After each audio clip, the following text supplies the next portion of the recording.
Hi, Professor. I present to you my video on pedophilia. The first question you asked was, before learning in depth about it, what is your definition of it? I've always thought that it's taking sexual advantage of a child and actually acting on those urges and desires that you have towards that child.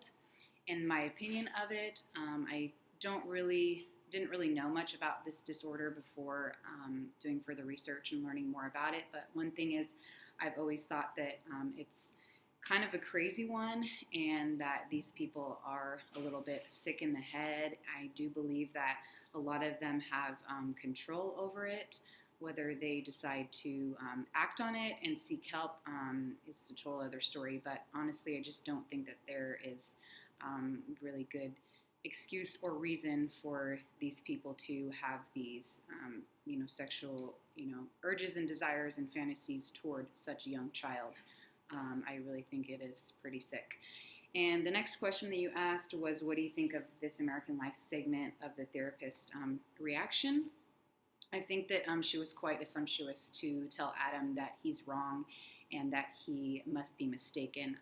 First of all, she probably doesn't even, know him, that well, and I don't think probably hasn't had enough sessions with him to really determine that and give her opinion in such an assumptuous way. I really don't think that, especially as a therapist, you should take your opinions and assumptuously put them on others, especially somebody that has, such a disorder like this that maybe they think that is, completely normal and fine and not wrong one bit. So you definitely should not be telling them that it's any bit wrong, whatsoever.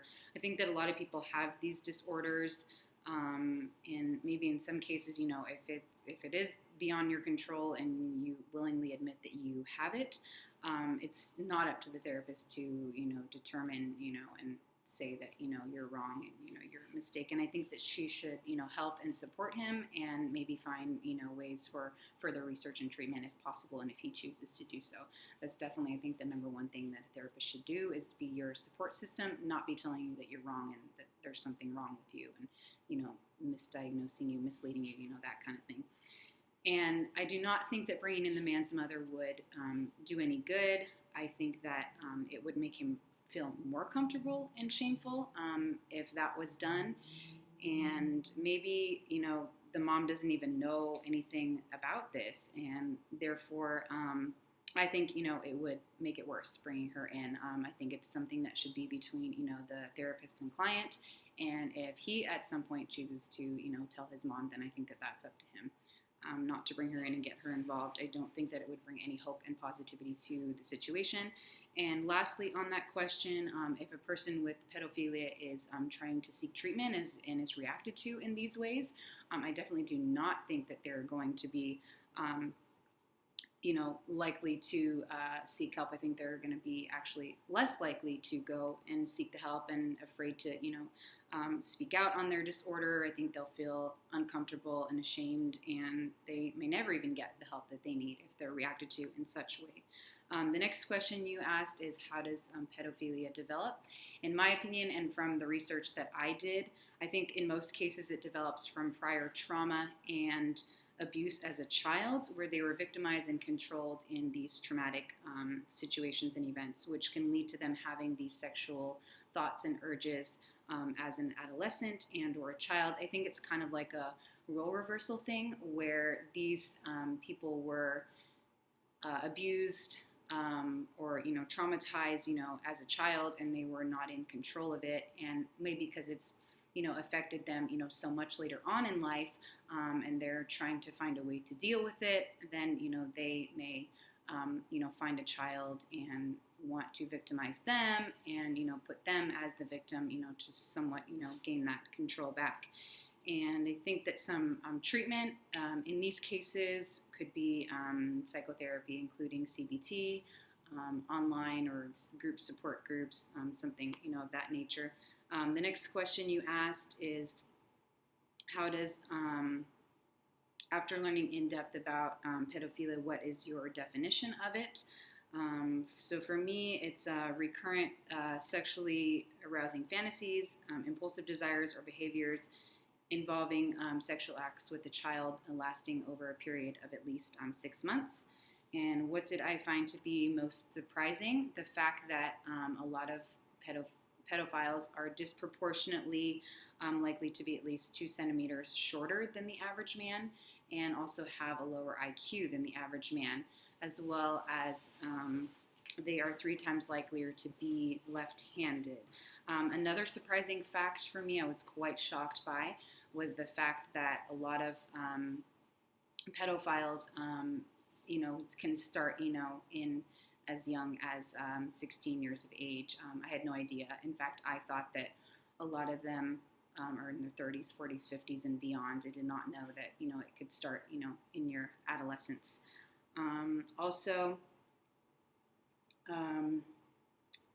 after learning more in depth about it, what is my opinion? It's still kind of the same in that I believe, it's a pretty sick, disorder, and that a lot of these people are in control of it, especially the ones that know and are aware that they have it. And in fact, to me, I think if they continue to do it, that's pretty disgusting. You have these, thoughts and fantasies about a child, and you're aware of it. And you don't think that there is a problem with it, and you don't want to get the help. I don't know. I definitely think that a lot of them are in, more control than they may seem to, believe or be aware of. Also, definitely reading and researching more about this gave me, more of an awareness on, what this disorder is all about, and, everything that it entails. And I definitely think that with, further research and treatment could definitely help a disorder such as this. Does a pedophile equal a criminal? I only think so if they act on their thoughts, urges, and desires. If they just have those thoughts, and those thoughts, just remain with them, and they don't act on it, I don't think that they're a criminal. If they act on it, yes, it definitely becomes a criminal act, and they become a criminal, and something definitely needs to be done about it. And the last question, is this a disorder you would be interested in working with? I don't really think so, and I don't want to say that in a bad way, because don't get me wrong, I love helping people, but I don't think that this is an area that I see myself being able to do, for a career. I just think it's a little bit, it's hard for me to deal with people, in these kind of situations, and especially people that, are not willing to help themselves first. Like I mentioned earlier, I think a lot of these people could help themselves. So I don't think that it's something that I feel, I would be comfortable and confident enough in working with this type of population. But, like I said, I do love helping people. I just don't think that this is the right type and disorder for me. And I think that wraps it up, and thank you so much.